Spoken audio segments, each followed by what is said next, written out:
बिस्मिल्लाहिर्रहमानिर्रहीम। अस्सलाम वालेकुम नाज़रीन, प्रोग्राम सिटी 10 में मैं हूं आपकी मेज़बान अना यूसुफ। उम्मीद आप ठीक ठाक होंगे। कामयाबी की ज़मानत कुछ चीज़ें होती हैं जिनको आप ज़िंदगी का हिस्सा बना ले तो आप ज़िंदगी के हर इम्तिहान में कामयाब होते हैं, जिनमें से एक बहुत अहम चीज़ है वक्त की पाबंदी।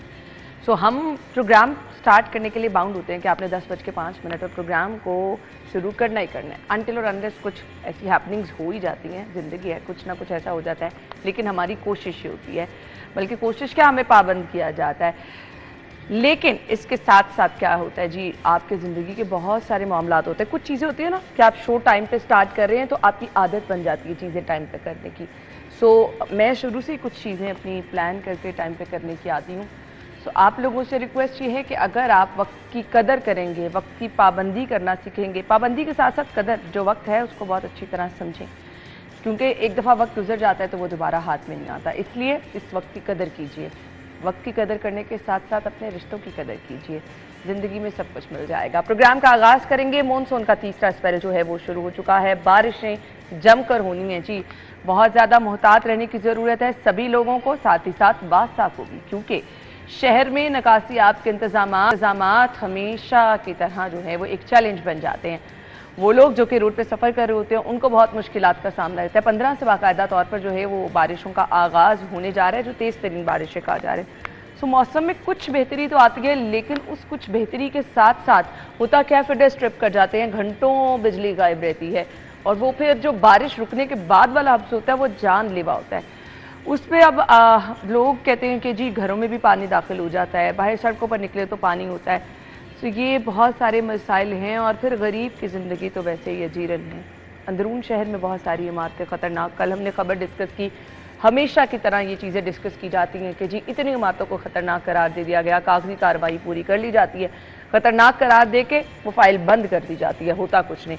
हमारे सीनियर रिपोर्टर जामिर रज़ा खान और हसन अली ने हमें ज्वाइन किया है, वेलकम कहेंगे। अस्सलाम वालेकुम। मॉनसून पे एक कमेंट चाहिए, फिर हमने जाना है अपनी टॉप स्टोरीज की तरफ। मानसून पे क्या करें, मतलब मैंने तो पहले भी एक दफ़ा यही कहा था कि इन बारिशों से दोस्ती अच्छी नहीं फराज। वासा तेरा अदारा है कुछ तो ख्याल कर, वासा हमारा अदारा है, ये लाहौर को माशाल्लाह डबोने में नंबर 1 अदारा है, और इसका कोई शक नहीं है कि जो काम इनको 6 माह पहले करना चाहिए था वो आखिरी 6 दिनों में शुरू करते हैं, और उसके बाद जो हशर है, जिस तरह से पानी आएगा, वो अब तो बड़ी मशहूर सेंग हो गई कि ज़्यादा बारिश होगी तो ज़्यादा पानी आएगा। ज़्यादा पानी आएगा और आना शुरू हो गया। स्पेल नंबर 2 है इस वक्त, गो के अभी मुझे सुर्खी पे भी है कि जमकर बरसे, कल जमकर नहीं बरसे हैं। कल कहाँ बारिश, कल कहीं बारिश थी। अच्छा, ऑनेस्टली मैंने जब सुबह खबर पढ़ी मैंने कहा शायद हमारे इलाके में नहीं बारिश हुई होगी, कहीं नहीं, बहुत सारे इलाकों में, जोहर टाउन के इलाके में, मुझे यहाँ नहीं थी, कुछ नहीं था, और ये जमकर बरसे, अभी जमकर बरसे नहीं है। और जब आप सोचें ज़रा कि वाघा से लेकर ठोकर तक एक कोने से दूसरे कोने तक बरसे तो लाहौर कहाँ होएगा और लाहौर कैसे डूबेगा। आप ज़रा कभी फ़िरोज़पुर रोड पर सफ़र करें, यहाँ से कसूर तक, और उसके साथ मुल्का आबादियाँ देखें तो सारी नीचे हैं। आप पूरे मुल्तान रोड पे, आप चाहे मुल्तान रोड जो मेन वाली मुल्तान रोड है वहाँ से लेकर आप वापस से बुर्जी तक आ जाए तो उसकी जो इर्द गिर्द सोसाइटीज़ है वो आबादियाँ जो हैं सारी नीचे हैं, चाहे वो समनाबाद है, गुलशन रोड आप ऊपर करते चले जाते हैं, और आप उस पर कोई आपका कंट्रोल नहीं है। आप जिसको ठेका देते हैं वो करता ही है कि उसी तारकोल जो पहले से पड़ा होता है उसके ऊपर जो है नया तारकोल डालता है। रोड्स आहिस्ता आहिस्ता ऊपर होते गए, आबादियाँ आहिस्ता आहिस्ता नीचे होती गई। अब मुझे बताएं, वो पानी जिसने अपनी सतह बरकरार रखनी है वो कहाँ जाएगा? ये पानी का कसूर नहीं है, बारिश का कसूर नहीं है, बाराने रहमत है, जहमत हमारे लिए वासा बनाता है। जो वासा के साथ साथ जो अथॉरिटीज़ हैं वो सारी की सारे जो इदारे हैं ये वो जहमत बनाते हैं। अब इसमें लाहौर की पोश सोसाइटी मॉल टाउन कहा जाता है, जिस दिन बारिश हो उस दिन मॉल टाउन जाना मुहाल हो जाता है। ये हालात हैं, ना सोसाइटी इंतज़ामिया तवज्जो देती है, ना वासा की तरफ से कोई इंतज़ामात होते हैं, और वो जैसे आमिर भाई ने कहा कि जो काम 6 महीने पहले होने चाहिए वो ये आखिरी 6 दिन में करते हैं। इस पर जब बारिशें होंगी देखा जाएगा, आप लोगों के सामने सब कुछ खुल के आ जाएगा कि इंतज़ामात क्या हैं, लेकिन एहतियात आप लोगों से करने की गुजारिश है। और बहुत सारे लोग जो हम कल खबर डिस्कस कर रहे थे कि अंदरून शहर में परेशान है, वो एक्चुअली परेशानी है, उस पर इंतज़ामिया बर वक्त अगर कुछ कर लेती तो ये परेशानी ना रहती। तो आज की लीड स्टोरी है विद होल्डिंग टैक्स के खिलाफ एहतजाज, लेकिन इससे पहले हम आ रहे हैं जी ओवर बिलिंग वाली खबर पर, क्योंकि आवाम का इस वक्त बहुत बड़ा मसला ये है। एक तो भारी भरकम बिल आ रहे हैं, उस पर ये जो ओवर बिलिंग का अजाब भुगतना पड़ रहा है। मीटरिंग की तारीख कायद कर दी गई है, बड़ा स्मार्ट प्ले करने की कोशिश कर रहे हैं, लेकिन इनकी पकड़ ज़रूरी है। अब नैब और FIA ने इंक्वायरी का आगाज़ कर दिया है। मेरा सवाल हसन आपकी तरफ आऊँगी, ये है कि वो आम लोग, हम तो यहाँ बैठ के कोशिश पूरी करते हैं कि शायद सिप्रा साहब हमें गाइड करते रहते हैं कि इस तरह बिल देखना है, और वो चीज़ें हम लोगों को बताते हैं कि अपने बिल को गौर से देखें, अपने मीटर की रीडिंग को गौर से देखें, लेकिन ये तमाम चीज़ें कैसे लोगों को पता चलेंगी? एक के बाद एक मजाक लोगों के साथ किया जा रहा है। देखें ना, इसमें जो सबसे अहम चीज़ है वो जो पिछले दिनों एक चीज़ की गई कि जिसका स्लैब बढ़ाया गया, 200 यूनिट तक जो स्लैब था, उस बेचारे ने अगर अपना मीटर जो है वो 198 यूनिट पे बंद किया, और कुछ अरसे के बाद जब उसको बिल आया तो उसने देखा वो बिल जो है वो 202 या 201 या 203 यूनिट तक पहुंचा, उस स्लैब को बढ़ाया गया। तो ये आम आदमी के साथ ज्यादती की गई। बिल्कुल ठीक है। अब इसमें ये जो खबर है हमारी आज की, मीटरिंग की तारीख है, इसमें जो एक मीटर आपके बिल के ऊपर मीटर रीडिंग की एक डेट होती है, वो मेंशन की जाती है, वो डेट ही गायब कर दी गई है। सिर्फ महीना लिखा जाएगा, लिखा गया है, डेट नहीं लिखी गई कि ये इस डेट से इस डेट तक का बिजली का बिल है। मेरा ख्याल से कभी भी नहीं हुआ, ये कभी भी नहीं हुआ, ये पहली दफ़ा है। ठीक है। अब आम आदमी को क्या पता है कि कितने दिन के बिजली उसने इस्तेमाल की है, कितने दिन की रीडिंग है ये। हाँ, कब से कब इस चीज़ पे जो वज़ीर दाखिला हैं उनकी जो हिदायत हैं ख़ास तौर पे जो दी गई हैं कि इनके ख़िलाफ़ जो है वो मुकम्मल तौर पे कि एक्शन होना चाहिए, और ये एक्शन होना चाहिए। ये जो काली भेड़ें हैं जो इदारों को बदनाम करने के साथ साथ अवाम को रिलीफ नहीं देती हैं और उनके लिए मुश्किलात पैदा करती हैं, ख़ास तौर पे एक आम आदमी, दिहाड़ीदार आदमी जो है वो किस तरह अपना गुजारा करेगा? वो पहले ही पिसा हुआ है हर तरह से, ऊपर से बिजली के बिल। मैंने इस दफ़ा लोगों को देखा है जिस तरह से परेशान सिर्फ बिजली के बिलों की वजह से हुए हैं, और ये आहिस्ता आहिस्ता ये बिजली के बिल बढ़ते जाएंगे। हुकूमत रिलीफ देने को राज़ी नहीं है। ऐलानात की हद तक हर चीज़ हमें समझ आ रही है, नज़र आ रही है, लेकिन इस पे अमली इक़दामात जो हैं वो नज़र नहीं आ रहे। और जब तक से जिस स्टेज पे है ना, हुकूमत रिलीफ देना चाहे भी तो नहीं दे सकते, नहीं दे सकते, कोई रास्ता ही नहीं। वो आमिर भाई ने फिर IMF के हक में बोलना है, तो किया धरा तो सारा IMF का है ना। नहीं, मेहरबान नहीं, कदरदान मेहरबान क्या आमिर भाई ने, क्या IMF ने कहा था कि आप कर्ज लेकर किसी अच्छे कैंटी की शॉप से जाकर चिप्स और बर्गर और फ्राइड चिकन खा लें? किसी उसने कहा था IMF ने आपसे? IMF ने आपको पैसा क्यों दिया था? IMF ने पैसा इसलिए दिया था, गुजर गए हैं आमिर भाई, 3 हफ्ते क्या 3 साल, 3000 साल भी गुजर जाएंगे। आमिर भाई एक और जो कर्ज देता है वो कर्ज आपको देता है आपकी डेवलपमेंट के लिए। आपको समझ इस बात की नहीं आनी, क्योंकि आप लोग सोए हुए रहिए इंशाल्लाह ताला, और ये सोए हुए रहेंगे तो यही होगा जो मीटर रीडर्स ने आपके साथ किया है। सोए हुए हम कर्जे उतार रहे हैं। मैंने अपने मीटर रीडर को भेजा कि भाई तूने मुझे तारीख क्यों नहीं भेजी? मैंने मैसेज भेजा हुआ उसको, मैं आपको दिखा भी सकता हूँ अपने मोबाइल में, अभी वही देख रहा था। ठीक है कि भाई आपने मुझे डेट क्यों नहीं भेजी है? और बिल सबको आते हैं भाई, बिल किसको नहीं आता है? सबको तकलीफ है, लेकिन आप जिसकी वो कहते हैं बंदर की बुला वो तवेले के सर, आप अपनी बुलाएं, अपनी खामियां, अपनी कोताहियां जब IMF पे डालते हैं तो मुझे तरस आता है आप लोगों की सोच पर, आप लोगों के विजन्स पर। आप जिसका कसूर होता है उसको आप माइनस करते हैं। आप कहते हैं IMF, और भाई IMF ने आपको कर्ज, तो आपकी हुकूमत का ही कर्ज लेने गए थे, और किसका है आमिर भाई? आप कर्ज लेने गए थे, आप कर्ज लेने गए थे, IMF कर्ज देने आया था आपको? हम नहीं गए। कौन? आपने IPPs क्यों लगवाए? कौन गया था? हम नहीं, कौन गया था? पता नहीं, जो भी यही बात है। वो हमारी जेब से निकाल रहे हैं, गवर्नमेंट अपनी देखें, ये है वो सोया हुआ महल जो हमेशा सोया रहेगा। और मैं आपको बात हो रही थी, और आप मेहरबानियों का शुक्र अदा करते रहे सारी जिंदगी। कल मैंने हम कर्ज उतारते रहे, कल मैंने अपना बिल पे किया तो मेरी बेटी आमना ने मुझे भेज दिया कि बिल आपने पे कर दिया, तो मैंने उसको रसीद भेजी। साथ में उसी वक्त मैंने लिखा कि बिल जमा करवा दिया है, एक गुर्दा भी निकलवा दिया है, अगले माह जाने बिक जाए क्या क्या, अभी से डॉक्टर बुलवा लिया है। जलाओ बल्ब, चलाओ पंखे भी सारे, AC फ्रिज और TV सारे, वॉशिंग मशीन इस्त्री भी चलाओ, मैंने जिस्म गिरवी रखवा दिया है, बिजली का बिल जमा करवा दिया है। उसी वक्त मुझ पे आमद हुई नज़र मैंने लिख दी। जबरदस्त। नहीं, ये हर किसी का ये हर एक का है भाई, गुर्दा अब निकलवा दिया, अब और क्या बिल जमा करवाएंगे? लेकिन आपके मीटर रीडर्स आपके ये तारीख ना लाइन लिखने में क्या मीटर मतलब है, जरा इस पे रोशनी रीडर्स, डाल दें। ये मैं आपको बता रहा हूँ बड़ी ना, चालाकी है ये। आपके मीटर रीडर का ये कसूर नहीं है, ये कसूर है आपके लेस्को चीफ का। आप मीटर रीडर को कहेंगे कि इसने बेचारे ने तरीक क्योंकि नहीं पहले डाली। तो कभी ऐसे नहीं हुआ ना। आमिर उसको भाई, जो हुक्म आमिर हुआ, भाई किस तरह बेचारा मीटर उसको मैं रीडर? आपको बताता हूँ किस तरह बेचारा, मैं नहीं, आपको हसन नहीं, क्या मुझे बात तारीख आता है, नहीं नहीं मैं आपको नहीं, बताता हूँ। मैं इस पे एग्री इस वजह से सर आप नहीं इस पर एग्री होंगे ना हूँ। होंगे। नहीं, आपके एक प्रोग्रामिंग हेड हैं, आज आप उनको कहेंगे ये गेस्ट है, आप इनकार कर सकती हैं? सवाल ही नहीं, आपकी प्रोड्यूसर, सवाल ही उसके असिस्टेंट्स ये एक अलग चीज है। देखिए मेरी बात सुने, नहीं आप पता क्या करते हैं, आप करते ये हैं कि आप असिस्टेंट को कसूरवार करार देकर वो जो प्रोग्रामिंग हेड है, हेड ही है ना आमिर भाई, अच्छा, वो जो प्रोग्रामिंग हेड है उसको आप जो है वो आप बरी जमा करार देते हैं। ये सारे का सारा लेस्को चीफ से हिदायत आई होगी कि इस दफा ये एक खाना मिनट, बिल वो में शामिल ना हसन की करें। बात नहीं सुन लेना। हिदायत आई होगी। देखिए मेरी एक बात सुने ना, अच्छा गलती होती है हसन, एक आधी जगह पर हाँ, आपने तारीफ सारी की जगह है, पे नहीं हो सकती। ओवरऑल कैसे ये मीटर रीडर नहीं है एक मिनट, मेरी इसमें मीटर रीडर का देखिए, तो कसूर आमिर भाई के इलाके ये वाले मीटर आईटी रीडर ने ये कर आईटी दिया। डिपार्टमेंट ने किया, लेकिन जब आपने अपना वो आईटी डिपार्टमेंट ने किसी को जब- हुक्म पर किया है। जब आपने अपना बिल IT कम करवाना डिपार्टमेंट से होता है ना, गलती तब आप पहले मीटर रीडर को ही कहते हैं। ठीक है, क्या? जहाँ लोग क्या करते हैं, नहीं, किसको क्या कहते रिश्वत हैं देते उसको? हैं आप? और रिश्वत क्या दे, वो एक वो किसको नुमाइंदा देते हैं? करिंदा है भाई।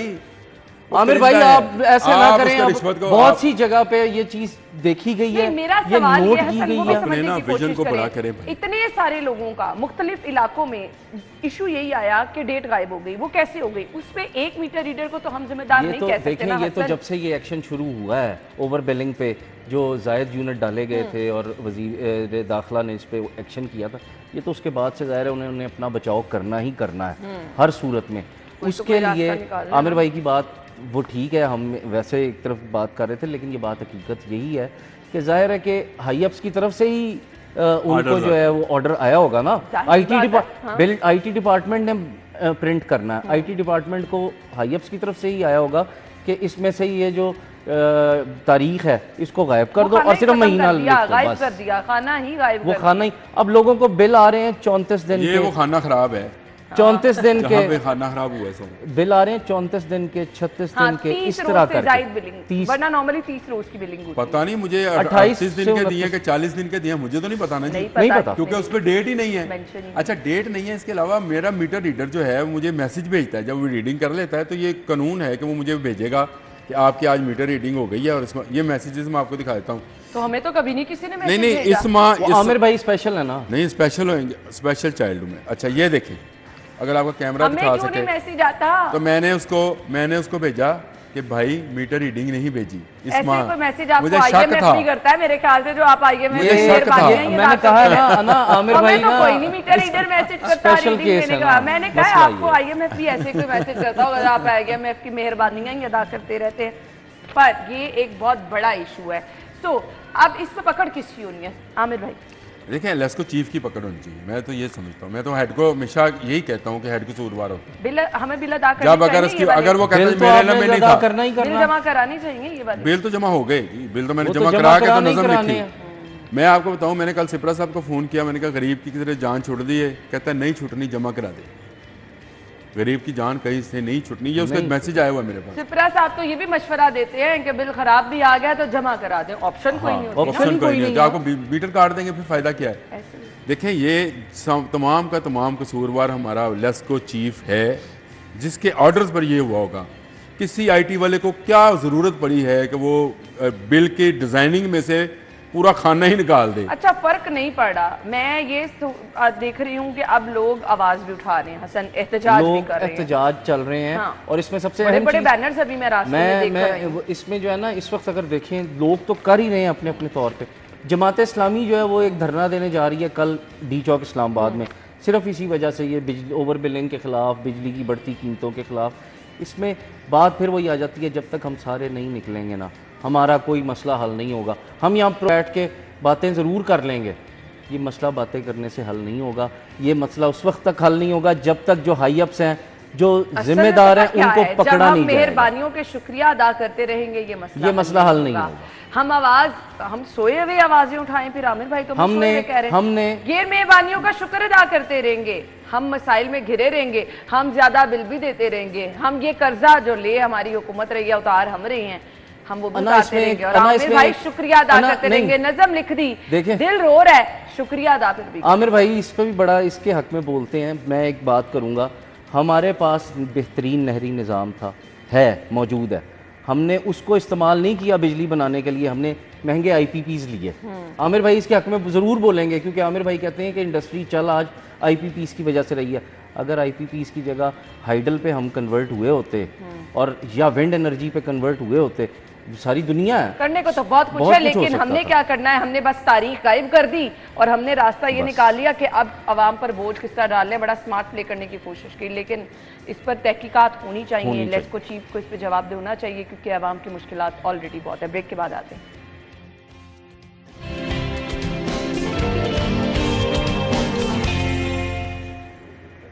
Welcome back once again. खबर यह है, टैक्स लगने से 20 किलो आटे का थैला 106 रुपए महंगा हो गया। फ्लोर मिल्स मालिकान पर विद होल्डिंग टैक्स का नफाज। आमिर भाई, ये कैसे, मतलब 106 रुपये किलो कैसे इन्होंने अंदाज़ा कर लिया कि इन्होंने इस दफ़ा इतने टैक्स देना है, उसमें से आपको टैक्स डिडक्ट होएगा ना। विद होल्डिंग टैक्स का मतलब यही है कि एडवांस टैक्सिंग है ये। तो इसमें से वो 106 रुपये किलो कैसे महंगा हो गया, ये सारी बदमाशी है। कोई भी हमारे यहाँ टैक्स देने को तैयार नहीं है, और जब भी कोई टैक्स लगता है तो उसके ऊपर ये तरह तरह की बातें करते हैं। किसकी बदमाशी है? देखें, किसी की भी बदमाशी हो, अगर एक टैक्स लग गया है तो आप ये नहीं कर सकते कि आप आटा बंद कर दें और लोगों को बेचना बंद आप कर क्या दें। कह रहे हैं कि उन्हें टैक्स अदा करना मैंने कहा है? टैक्स अदा करना चाहिए। अच्छा, क्यों नहीं करना चाहिए? अगर हम कहते हैं कि गरीबों पर टैक्स लगता है, अमीरों पर टैक्स, जब अमीरों पर टैक्स लगाया जाता है तो ये हरकतें करते हैं। आप देखें जितने आमिर अमीर भाई लोग ये हैं, किस पे इंडस्ट्रियलिस्ट हैं- मुंतकिल होगा ये टैक्स? नहीं, मुंतकिल होगा नहीं होगा मुझे इसका नहीं पता, ये एक लंबी बहस है।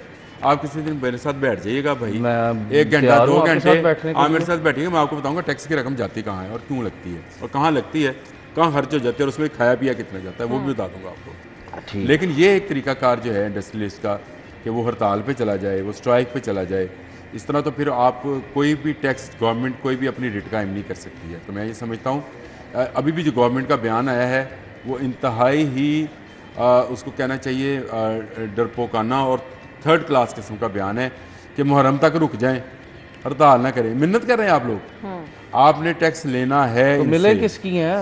आपने टैक्स आमिर लेना भाई है। ये बताएं ये ना। आप ये और एक और आज से अच्छी आटे बात की है। सप्लाई बंद करने का ऐलान कर और दिया। यही है ना, ये भी यही अब- कल अल्लाह वॉशिंग बंद की थी, आज सप्लाई बंद नहीं, कर वॉशिंग दी से है। मतलब ये कि एक दिन के बाद आपको भी पता है कि वो पिसाई शुरू होती है उसकी। ऐसे ही है। वॉशिंग कल बंद की थी तो पिसाई आज बंद हो जाएगी आसिम automatically। रजा साहब कह रहे हैं कि जब तक ये टैक्स वापस नहीं लिया जाता आटे की सप्लाई नहीं होगी। हसन, ये एक अब देखें, लोगों में एक ना परेशानी हो जाती है कि क्या होने जा रहा है और लोग ज्यादा आटा खरीदना शुरू कर देते हैं, एक बेचैनी सी की कैफियत हो जाती है। ऐसी परेशानी आटे के मामले में नहीं होगा, मेरा जो चक्कियाँ हैं ना छोटी छोटी इलाकों में मोहल्लों में, वहाँ से मेरे आटा मिल तो जाएगा। वैसे गरीब- लेकिन ज्यादा पैसों में। वैसे ये भी आमिर बता भाई दें। इसमें ना एक चीज़ लोगों को भी वो करना चाहिए, आगाही देनी चाहिए कि मिल के आटे से बेहतर है कि चक्की से आटा लें। वो उसमें से एक तो वो गंदम का सही आटा है, उसमें से कोई चीज़ निकली नहीं होती। आप जो मिल से आटा लेते हैं ना, इसमें वो जो से- पैकिंग में आपको थैला पैकिंग मिलता में है, जो थैला जो मिलता है, स्टोर बड़ी से आपके बहुत लिए- खूबसूरत पैकिंग में भी है, आम सादा ऐसे ही पैकिंग है, में भी है, ऐसे इसमें से सारी चीज़ें निकली होती हैं। तो बेहतर ये है कि लोग चक्की का आटा ले लें, एक चीज़। दूसरी चीज़ ये है कि किस किस चीज़ पर टैक्स लगा देंगे।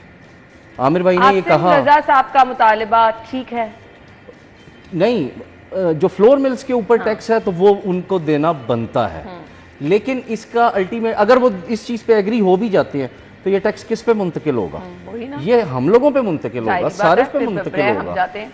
इस चीज़ को देखना चाहिए गवर्नमेंट को। और किस पे मुंतकिल होगा आप आमिर बताओ, भाई? मैं बताता हूँ जी भाई, मैं बता देता हूँ। ये जितना भी प्रोड्यूस करेंगे आटा, जी ये उसके ऊपर एक टैक्स लग जाएगा और ये टैक्स अल्टीमेटली ये कहते हैं जी मुंतकिल होगा सारफ के ऊपर। सारिफ के ऊपर आता है। नहीं, क्योंकि ये जितना आटा प्रोड्यूस करते हैं उसको रजिस्टर्ड कम कराते हैं, यानी ये उसकी जो मैंने आपको पहले भी बताया था कि महकमा फूड के साथ मिलकर, इंस्पेक्टर्स के साथ मिलकर, ये अगर आटे की 1000 बोरी निकालते हैं ना तो रिकॉर्ड के अंदर 200 बोरी। लेकिन आमिर भाई वो उस सूरत होता अब है ये आ जब जाएगा, सरकारी सुन ले, गंदम सुन ले, हो, सुन ले, अब तो अब भाई प्राइवेट सुन ले, गंदम है। सुन तो लें।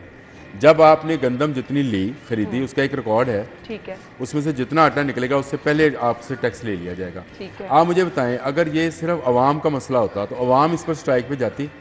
अगर इंडस्ट्रीज अवाम ने ने ये कहाँ अवाम पे जाना? डालना है, अवाम किसी चीज़ पे अगर भी ये नहीं जा रहे हैं, या इंडस्ट्रीज बिजली के ने बिल इतने चले गए हैं, अवाम अवाम पे कहाँ जा डालना रहे हैं? है, अगर ये इंडस्ट्रीज ने, और 106 रुपये मैंने ही पे करने हैं, 20 तो किलो आप नहीं कर रहे हैं, आप नहीं सुन कर तो रहे लें हैं भाई, सुन तो लें। अगर मैंने पे करनी है एहतजाज अवाम तो नहीं तो कर फ्लोर मिल वालों को क्या जरूरत है? नहीं, वो तो कहा एहतजाज 106 तो रुपए फ्लोर डाल मिल देगा। वाले कर रहे अच्छा, हैं। इसमें जो अहम ये चीज़ क्यों है कर, आपको समझ आई इस बात की कि वो क्यों कर रहे हैं? क्योंकि इनको देना, जब अमीर पर टैक्स लगता है तो वो इस तरह की हरकतें करता है। वो स्ट्राइक पे चला जाता है, पहले पेट्रोल कंपनी वाले गए, उन्होंने टैक्स वापस करा लिया, वापस करा एक वो सेट हो गया क्राइटेरिया कि जनाब ये तो कर सकते वापस हैं। कर सकते हैं, हालांकि वो उन पर लग रहा था। आप कहें जी वो पेट्रोल पे डलेगा, पेट्रोल पे नहीं डलता था। ये भी जानबूझ के इन्होंने 106 रुपए वाला कि जी आटा का थैला महंगा कर देंगे। कैसे करेंगे भाई? आपको पता है पहली मरतबा पंजाब गवर्नमेंट ने आटे का रेट फिक्स कर दिया, और इनकी बचत के लिए फ्रूटिफाइड आटे के नाम से एक मतलब सिर्फ एक स्टैंप सी बनी होगी, ये वो बड़ा फ्रूटिफाइड पुराना आटा है, चल रहा है वो प्रोजेक्ट जो है ना, फ्रूटिफाइड वो आटा है, आज तो का वो नहीं भी है। महंगा बेचेंगे। लेकिन ये टैक्स क्योंकि डायरेक्टली इन मिल ओनर से, ये जो आटा तो फ्लोर मिल्स हैं, आमिर भाई मेरा इनसे फिर लिया वही सवाल है, मिलें किसकी हैं? इसलिए ये प्रॉब्लम। अच्छा, ये अगर उनकी है, गवर्नमेंट की है, तो ये गवर्नमेंट के खिलाफ ही कर रहे हैं। इन्हीं आप सब समझो, की है ना। आप इनको करने दें भाई, ये मसला नहीं है। मसला ये है कि अमीर पर टैक्स लगता है, लगे, तो वो इस लगना तरह चाहिए, से, सबसे पहले वो उन इस पे तरह लगना से चाहिए। आप जैसे लोगों के जरिए से वो कहलाता है। ये तो आम आदमी को पे करना, भाई आम आदमी को पे करने दो, उसको तकलीफ नहीं है, आपको क्यों तकलीफ हो रही है? होना चाहिए ये टैक्स। देखें, टैक्स सब देंगे तो सिस्टम चलेगा, ये बात सबसे मेन चीज़ है। बिल्कुल ऐसा ना, हम जब तक इन बड़े लोगों को जो है वो टैक्स सेट में नहीं लेकर आएंगे तो फिर हमारे मसाइल जो हैं वो झूम हर कोई ब्लैकमेलिंग करके कहेगा टैक्स वापस ले लें, वापस तो क्या होगा? ऐसा ही है। लेकिन एक मुझे सिर्फ ये पूछना है कि इससे किल्लत तो नहीं, शॉर्टेज तो नहीं हो जाएगी अगर ये हड़ताल की तरफ जाते हैं? क्योंकि आवाम का ही मसला रहता है ना, आपने तो हर रोज़ आवाम ने आटा ख़रीदना भी है, और वो या तो फिर ये जो महंगा होने की खबरें आ रही हैं हर रोज़ मज़ीद, ये तो नहीं होगा कि मज़ीद महंगा करते चले जाएंगे। अच्छा, इसमें ना जो सबसे अहम चीज़ है वो ये है कि इनमें पहले दो मजबूत धड़े हुआ करते थे। एक को हेड करते थे बिलाल असलम सूफ़ी साहब, वो उनका इंतकाल हो गया, उसके बाद वो धड़ा ख़त्म हो गया। उसमें ये होता था कि अगर एक धड़ा जो है वो स्ट्राइक पे है तो दूसरा धड़ा जो है वो गवर्नमेंट के साथ बैठ के मुज़ाकरात कर रहा है और मामलात चल रहे होते थे। लेकिन इस दफ़ा जो है वो, क्योंकि एक ही धड़ा है इस टाइम पे और वो ताकतवर भी हैं, वो हुकूमत में भी बैठे हुए हैं, वो हर जगह पे मौजूद है, तो इस चीज़ को देखना होगा और इस पे हुकूमत को एक्शन लेना पड़ेगा।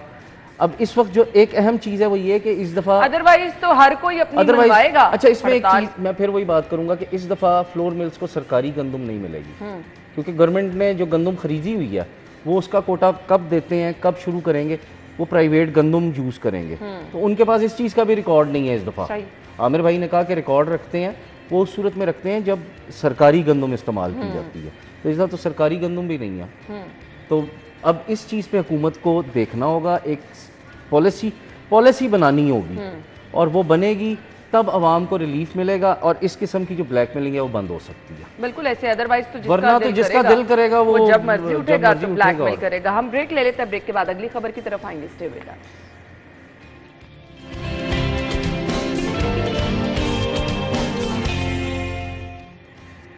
Welcome back. खबर यह है, नवाज शरीफ कैंसर केयर अस्पताल का PC1 वापस भेज दिया। P&D बोर्ड ने हुकूमत के मेगा मंसूबे पर एतराजात लगा दिए। एतराजात क्या हैं और अब क्या होगा? आमिर भाई देखिए, पहली बात तो यह है कि अच्छा किया एतराज़ात लगाया, और उन्होंने उस पर जो इसके डिज़ाइन बनाने वाले हैं या बाकी लोग हैं उनसे कहा है कि आप एक दफ़ा इंटरनेशनल हॉस्पिटल्स के जाकर ज़रूर देखें कि वो किस तरह से काम करते हैं और किस तरह से हैं।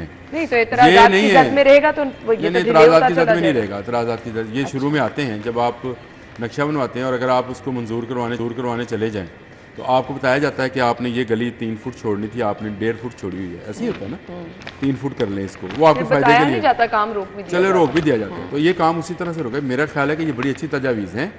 इसको नेगेटिव लेने के बजाय अगर आप पॉजिटिव तौर पे देखें तो ये बेहतर होएगा कि अगर इंटरनेशनली जो कैंसर हॉस्पिटल्स काम कर रहे हैं उनको देख लिया जाए, उनके नक्शे देख लिए जाएँ, उनके बेड्स की तादाद देख ली जाए, इक्विपमेंट्स को देख लिया जाए, तो मेरा ख्याल एक अच्छा हॉस्पिटल। यानी आप कह रहे हैं कि अगर आप 56 अरब रुपया लगाने जा ही रहे हैं तो आप क्यों ना फूक के कदम रखें। ये तो नहीं है कि रानी साहबा ने कह दिया और आपने कहा जी कि कल ही नवाज शरीफ के नाम पर एक कैंसर हॉस्पिटल खड़ा कर दिया जाए, वो गलत होएगा। मैं उसके खिलाफ हूँगा। गुस्से में नहीं, गुस्से में आमिर भाई गुस्से में आ नहीं सकते। ना ना ना ना ना, जहाँ पे CM का नाम आ जाए वहाँ पे आमिर भाई गुस्से में नहीं आ सकते। गुस्से में आ जा। तो मैंने तो रानी साहबा कहा है। अच्छा, तो CM रानी साहब है ना। आराम से। सही है ना। हसन आपकी इसमें तरफ आना नहीं, चाहूंगी। अब ये ठीक है बात आमिर भाई की। नहीं, वो पॉइंट बिल्कुल ठीक है कि आगे जाके मसाइल से बचने से मसाइल बेहतर से- है कि आप काम स्टार्ट होने से पहले ही जो है उस पे जो नकाइस है उनको देख लें, जो हो सकता इसमें है अगर आपको याद होगा कि जब निगरान वजीर आला चाइना गए थे मैं तो हैरान हो उन्होंने गई थी वहाँ वहाँ के जाके hospitals में। हॉस्पिटल्स का विजिट किया Yes. और वो यहाँ पे कोशिश की उन्होंने कि वही उसी तरह से यहाँ पे भी लाहौर के पंजाब के जो हॉस्पिटल्स हैं उनको उस तर्ज पे लाया जाए। तो ये एक अच्छा स्टेप है। आमिर भाई ने जैसे कहा कि शुरू में ही जो खामियां हैं, जो कोताहियां हैं, जहाँ पे इश्यूज हैं, अगर वो शुरू में पकड़ लिए जाएं तो बाद में मसाइल नहीं होंगे। और लेटेस्ट टेक्नोलॉजी, ज़ाहिर बात है, कैंसर अल्लाह सबको इस बीमारी से जो है वो आमीन, महफूज आमीन। रखे, सब लोगों को क्योंकि देखने इस वक्त जो है ये बढ़ता जा रहा है और बहुत ज़्यादा इस पे काम होने की ज़रूरत है।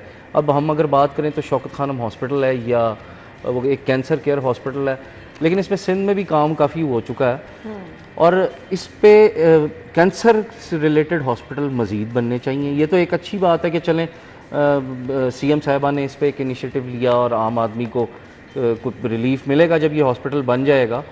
और ये शुरू में ही इसके तमाम जो मसाइल हैं, ये PC1 को दोबारा से रिव्यू करने के लिए ये एक अच्छा स्टेप है और इसको करना चाहिए। यानी जो बहुत बड़े मसाइल हैं, अगर आप पहले ही उनके हल के लिए प्लानिंग कर लें तो आगे जाके ये नहीं होगा कि आवाम बेचारी जो है वो परेशान हो, हॉस्पिटल बन गया और आवाम जो है वो परेशान रहेगी। अच्छा जी, तलबा पर एक और बोझ है। पंजाब यूनिवर्सिटी ने डिप्लोमा फीस जो है वो बढ़ा दी है, यानी तालीम जो है वो अब तो चले जा रही है। लेकिन अच्छी खबर मैंने ये भी देखा, बाइक्स देने का भी ऐलान किया जा रहा है, लैपटॉप देने का ऐलान भी किया जा रहा है, लेकिन डिप्लोमा फीस पे आएंगे। हसन, देखें इसमें जो तालीम को सस्ता करना चाहिए, आम करना चाहिए। जब तक नहीं करेंगे, का भी यही विजन था और उन्होंने बारहा जो एक बेचारा दिहाड़ीदार है वो अपने बच्चे को कैसे पढ़ाएगा जब तक आप उसको सहूलत नहीं देंगे। यूनिवर्सिटीज़ लेवल पे डिप्लोमास कराए जा रहे हैं, ठीक है, टेफ्टा इसमें बहुत ज़्यादा काम कर रहा है। टेफ्टा के बारे में बहुत सी जो है वो लोगों की राय नेगेटिव भी है, लेकिन अगर हम देखें ना तो टेफ्टा बहुत इस पे काम कर रहा है। और मुझे याद है क्योंकि मैं निगरान जो वज़ीर सनत थे SM तनवीर साहब, उनके साथ मैं बहुत दफ़ा टेफ्टा गया और जो प्रोजेक्ट्स वहाँ पे वो लॉन्च करना चाह रहे थे उसमें ये था कि जो बाहर जितनी हुनरमंद लोगों की ज़रूरत है उसके कोर्सेज़ यहाँ पे करवाए जाएं। तो इस तरह से जो मेरा ख्याल है कि बजाय इसके कि फ़ीसें बढ़ाई जाएं, इस चीज़ को आम करें कि जो टेक्निकल एजुकेशन है, जो डिप्लोमाज हैं मुख्तलिफ़ किस्म के, उनकी कीमतों में उनके फ़ीसेस उनकी कम की जाएँ ताकि आम जो मैट्रिक करता है अगर कोई बच्चा, तो वो कम से कम अपने पैरों पे खड़ा होने के लिए वो एक डिप्लोमा जो है वो टेक्निकल एजुकेशन का या जो भी है वो करे ताकि वो अपने पैरों पे आराम से खड़ा हो सके। आमिर भाई, बड़ी अच्छी बात की इन्होंने टेफ्टा की बात की। टेफ्टा तो डिप्लोमे के साथ साथ आपको पैसे भी देता है, पैसे भी देता और है, फिर जॉब भी आपको ऑफर हो जाती है। अगर आप वहाँ पे किसाई का कोर्स करें, आप वहाँ पे पकाई का कोर्स करें, पकाने वालों का, तो बहुत सारे उसके कोर्सेज ऐसे ही हैं। लेकिन जब अब आ जाएँ आप पंजाब यूनिवर्सिटी की जानिब, तो मुझे ये बताएं क्या महंगाई में इजाफा नहीं हुआ कि नहीं हुआ? सिर्फ एक जवाब दीजिएगा, क्या बिजली के बिल महंगे नहीं हुए? क्या ये चीज़ें महंगी नहीं हुई तो पंजाब यूनिवर्सिटी ये सारे जो कि अब ऑटोनमस बॉडी है वो इसको कैसे पूरा करेगी? लेकिन आमिर भाई अगर आपने टीचर्स की तनख्वाहें 20% बढ़ाएंगे तो ये तो 2% 3% भी इजाफा नहीं है। और अगर आप इसको प्राइवेट यूनिवर्सिटीज़ के साथ और प्राइवेट कॉलेजेस के साथ कंपैरिजन करेंगे, तो बात इसलिए नहीं करेंगे कि वहाँ पे आम आदमी का बच्चा नहीं पढ़ सकता। हमें देखो, मैं आपको बताऊं, अगर आप ये बिल्कुल ठीक आप कह रहे हो कि गवर्नमेंट को बहुत सारे प्रोजेक्ट्स जो हैं वो फ्री करने चाहिए जिसमें एजुकेशन भी शामिल है, मेन है। लेकिन अभी भी जो गवर्नमेंट की इंस्टीट्यूशंस हैं वो प्राइवेट अदारों से बहुत कम पैसे ले रहे हैं। ये थोड़ा करके आपको नहीं लगता बोझ हो जाता है। अब क्या किया जाए इसका आप मुझे हल बता दें। घर चलाने के लिए पंजाब यूनिवर्सिटी को एक घर समझे, आपको तुमने खाना है, एक घर समझे।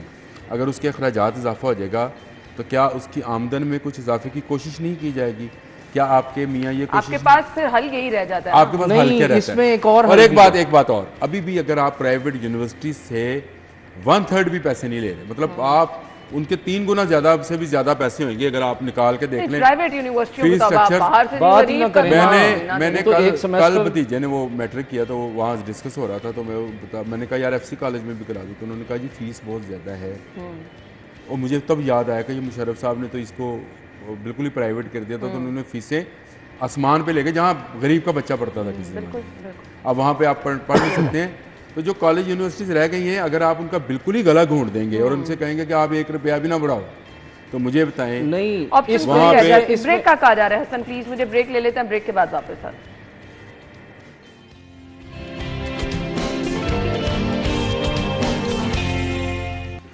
Welcome back. खबर यह है कि रजिस्ट्रेशन पॉलिसी बाहर से पढ़े डॉक्टर्स का मुस्तकबिल दाव पर लग गया। जिना, म्यो सर्विसेज, गंगाराम समेत टीचिंग अस्पतालों में मुतादिद पोस्ट ग्रेजुएट प्रोग्राम्स PMDC से रजिस्टर्ड नहीं हैं। जी आमिर है, ये बहुत अच्छी बात है, और कल इस पर परसों इस पर इसहाक डार साहब भी बोले थे कि जो हमने वो रशियन स्टेट के हवाले से कहा कि वहाँ तलबा फंस गए, तलबा फंस गए, तलबा फंस गए।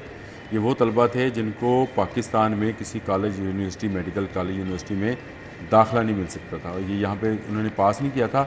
पैसे के ज़ोर पर इनके माँ बाप ने इनके साथ नाम के साथ डॉक्टर लगाने के लिए इनको वहाँ भेज दिया, और वहाँ से ये डॉक्टरेट करके आते हैं और यहाँ पे आके जॉब शुरू कर देते हैं, हाउस जॉब लेते हैं, फिर वो जॉब ले लेते हैं।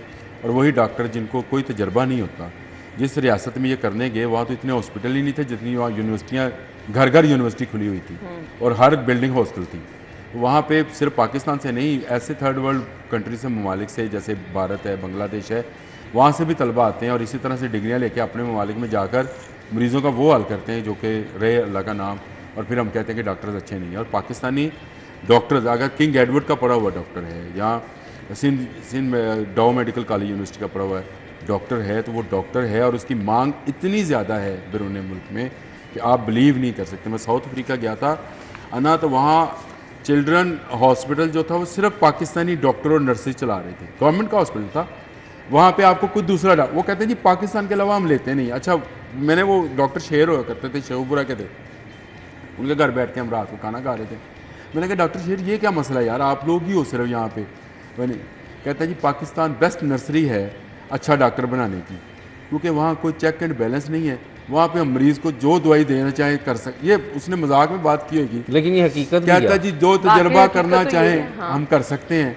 पूरी दुनिया में ये फैसिलिटी यंग डॉक्टर को किसी जगह अवेलेबल नहीं है कि सीनियर डॉक्टर कहे चल तू ऑपरेशन कर, मैं ज़रा सिगरेट जो भी चाय पी के आता हूँ। और ये है, ये आप इमरजेंसी आगे देख लें देखता अपने हूँ। हॉस्पिटलों में चले जाइए। अच्छा, कहता है वो तजर्बा इतना हो जाता है हम लोगों का कि वो कहते हैं अपने बच्चे जो हैं वो हम एक माहिर के हाथ में दें बजाय इसके के अनारी के हाथ, क्योंकि यहाँ पे बच्चा आप किसी यंग डॉक्टर के हवाले नहीं कर सकते। तो आप मुझे बताएं, यहाँ चिल्ड्रन हॉस्पिटल हो या बाकी हॉस्पिटल हो, वहाँ पे ये जो डॉक्टर्स हैं यंग डॉक्टर यही देख रहे होते हैं। इमरजेंसी में किसी भी सरकारी सीनियर डॉक्टर कहीं ना कहीं ऑपरेशन की सरपरस्ती जरूर कर रहा होता है, बाकी सारे काम डॉक्टर की मांग, अगर किंग एडवर्ड का मेरिट पे आप नहीं आते हैं, आप किसी भी इलामा कमाल मेडिकल यूनिवर्सिटी के मेरिट पे नहीं आते हैं, आप फातिमा जिन्ना के मेडिकल मेरिट पे नहीं आते हैं, आप कौन सा ताजिकिस्तान और उज़्बेकिस्तान और पता नहीं कौन कौन से हमारे दोस्तों वाले की होंगे, लेकिन वहाँ से आप जाके करके आके हम पर तजर्बे करने के लिए यहाँ आ जाते हैं। और फिर आप कहते हैं फॉरेन क्वालिफाइड। हाँ, फॉरेन क्वालिफाइड हैं जो यूके से करके आते हैं, जो यूएसए से करके आते हैं, जो यूरोप यहाँ से डॉक्टर यहाँ से बाकायदा MBBS करने के बाद स्पेशलाइजेशन करने बाहर जाते हैं ना, वो तो आप कह सकते हैं। लेकिन वही वाली बात है, जो रशियन स्टेट्स से पढ़ के आते हैं उन्होंने क्या करना, वहाँ पे ही जब फैसिलिटीज़ नहीं है तो यहाँ आके फिर वो आमिर भाई वाली बात के मरीज़ का बेड़ा गर्क ही करना ना। और वो हम देख रहे हैं कि आज हम देख रहे हैं, क्योंकि यहाँ पे तो यंग, आप किसी भी सरकारी हॉस्पिटल में चले जाएं, इमरजेंसी में चले जाएं, वहाँ पे यंग डॉक्टर जी आपको नजर आएंगे। बैन कर देना चाहिए बाहर की इस तरह की यूनिवर्सिटीज के डॉक्टर्स को। हमारे डॉक्टर्स की हक तलफी है ना जी, बिल्कुल। जो यहाँ से पढ़ा हुआ है, जिसने यहाँ मेहनत की है, पोजीशंस ली हैं, डॉक्टर्स बने हैं, उनकी बजाय आप उनको लगा दें, तो ये पाबंदी होनी चाहिए। मैं इसके बिल्कुल हक में हूँ कि यहाँ का जो डॉक्टर्स हैं, यहाँ पे जो उनको जॉब्स मिले या उनको जो हाउस जॉब मिले वो यहाँ के डॉक्टर को मिले। ये बाहर वाले डॉक्टर वहाँ हाउस जॉब मुकम्मल करके आए, आके यहाँ पे क्लिनिक करें, कोई करना क्लिनिक करें। और नहीं, यहाँ पे एक बाकायदा प्रॉपर एक उनका टेस्ट होना चाहिए यहाँ आके भी। हाँ, ये भी एक अच्छी ऑप्शन ये होना चाहिए, ये लाजमी कि यहाँ आके अपना वो एक प्रॉपर एग्जाम दें, और अगर उसमें वो पास हो तो फिर वो सरकारी डॉक्टर बनने के। बुरा ना बनाए डॉक्टर्स को, साथ तमाम डॉक्टर्स का ड्रग टेस्ट भी होना चाहिए। वैसे में क्या क्लोजिंग की तरफ चलते हैं। बहुत बहुत शुक्रिया आमिर भाई, आप अहम ही नहीं हैं वो मैं गलत बात नहीं करता। Thank you so much. नाज़रीन, हमने जी खबरें आज की डिस्कस कर ली हैं और आवाम के मसाइल जो हैं वो बहुत ज़्यादा हैं। ख़ास तौर पर अगर हम बिजली के बिलों की बात करें, रोज़ाना की बुनियाद पर एक ना एक मसला जो है ये इन बिलों को लेकर उभरता चला जा रहा है। रिक्वेस्ट ये है कि वो चाहे FIA है, वफाकी वज़ीर दाखिला, इस पर बहुत ज़्यादा संजीदा है आवाम के मसाइल हल करने के लिए, लेकिन आवाम भी थोड़ा सा समझें, अपनी चीज़ों को देखें, बिल को अच्छी तरह से देखें, अपने मीटर की रीडिंग को देखें, और ये जो अंधाधुन हम बिल जमा करा देते ना बगैर सोचे समझे, अगर यही करते रहे तो फिर इस तरह से काम नहीं होगा। लेकिन अब लोग बहुत ज़्यादा परेशान हैं इन भारी भरकम बिलों की वजह से। दूसरा, मॉनसून के हवाले से भी कुछ आप अपनी भी तैयारी रखें, क्योंकि यहाँ पर जो तैयारियां वो आप लोग देख लेंगे। टब रखें, क्या रखें, मतलब मुझे तैयारी की समझ नहीं आई थी वैसे। एहतियात बस करते रहे। अच्छा, हेडलाइंस के बाद आएंगे।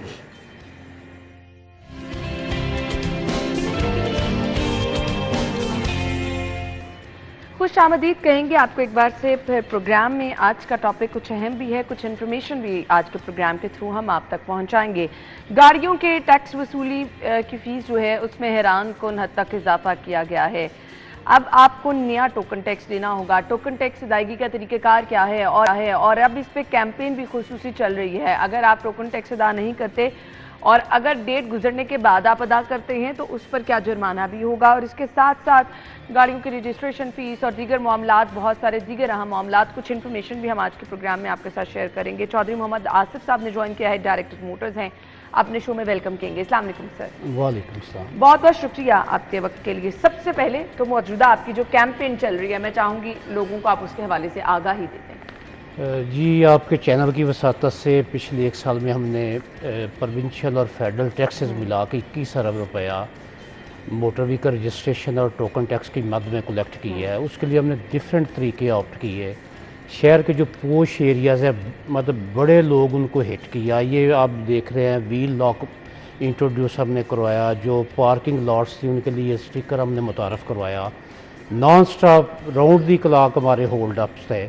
मौके पे आपको पता है पंजाब एक्साइज के तमाम जो अब टैक्सेस हैं वो ऑनलाइन पेमेंट्स हैं। मौके पे हमने PSID जनरेट करके दी, और ऑनलाइन पेमेंट्स के जितने भी तरीके थे, जैसे जैज़ कैश है, इजी पैसा है, बैंक्स के ज़रिए अदायगी है, मोबाइल बैंकिंग है, ATM है, उससे लोगों ने इस्तेफादा किया। और अल्हम्दुलिल्लाह फेडरल और प्रोविंशियल जो टैक्सेस है वो मिला के 21 अरब रुपया, यानी पंजाब एक्साइज के मोटर व्हीकल रजिस्ट्रेशन का जो टारगेट था उसका 60% लाहौर मोटर व्हीकल एक्साइज ने दिया। क्या आप इससे सेटिस्फाइड हैं? लोगों का जो रुझान है, या अभी भी बहुत बड़ी लोगों की तादाद है जो नहीं टैक्स पे करती है? नहीं, मैं बिल्कुल जी मुतमईन भी हूँ, चूँकि जो टैक्स कंप्लाइंस है तकरीबन 14 माह हम बारिश हो, सर्दी, गर्मी, अभी जून में देख लें हीट वेव थी और दर्जा हरारत फील्ड में 51 तक गया है। तो मैं और मेरा स्टाफ हम रोड्स पे थे। जो टैक्स कंप्लाइंस का एक कल्चर था वो मैं बिल्कुल फ्रैंकली कहूँगा वो इतना अच्छा नहीं था, लेकिन हमारी मुसलसल मेहनत से अब इन सेंस आप यूँ कह लें कि अभी जो नया टैक्स ईयर शुरू हुआ है, आज उसका 11वां दिन है, तो आज पिछले साल के 11 दिनों से जो हमारी रिकवरी है वो 100% ज़ायद है। तो लोगों को हमने रिक्वेस्ट की। रीज़न क्या है? क्या इन चीज़ों का इस्तेमाल करना शुरू किया तो? जी, जो ये तो one of the social media इस्तेमाल किया आपके चैनल की वसातत से। दीगर जो हमारे मीडिया के दोस्त हैं, बड़ी मेहरबानी है उनकी। ब्रोशर, पम्फलेट्स, रिलीजियस स्कॉलर्स को ऑन बोर्ड लिया। आप देखिए कि पहली दफ़ा पंजाब एक्साइज के तारीख़ में बादशाही मस्जिद के मेंबर से खुतबा है जुम्मा में, और हज़रत दाता साहब की मस्जिद से जामिया नईमिया, जामिया शरफिया, उलमा ने लोगों से रिक्वेस्ट की कि आप पंजाब एक्साइज का टोकन टैक्स दें। चैम्बर ऑफ कॉमर्स को ऑन बोर्ड किया, जो हमारे ट्रेड यूनियंस तमाम बड़े प्लेटफॉर्म से हाँ जी, यूनिवर्सिटीज़ को, स्पेशली यूनिवर्सिटीज़, पॉलिटिशियन हमारे सबको, एवरी वॉक्स ऑफ लाइफ हमने तकरीबन हर तबका ज़िंदगी को हमने हिट किया, उनसे रिक्वेस्ट की। नतीजतन आप देख लें, लेकिन अल्टीमेटली जो एंड पे जो नॉन कंप्लाइंस थी, यानी वो लोग जो टैक्स देने में थोड़े रिलक्टेंट थे या कह लें थोड़े लीचड़ किस्म के, तो उनके लिए फिर अल्टीमेटली ये शिकंजा पंजाब एक्साइज की तारीख में करता क्या है, जरा सर इसको दिखा भी पाकिस्तान एक्साइज, बल्कि पाकिस्तान की तारीख में पहली दफ़ा ये व्हील लॉक हमने मुतारफ़ करवाया। अच्छा।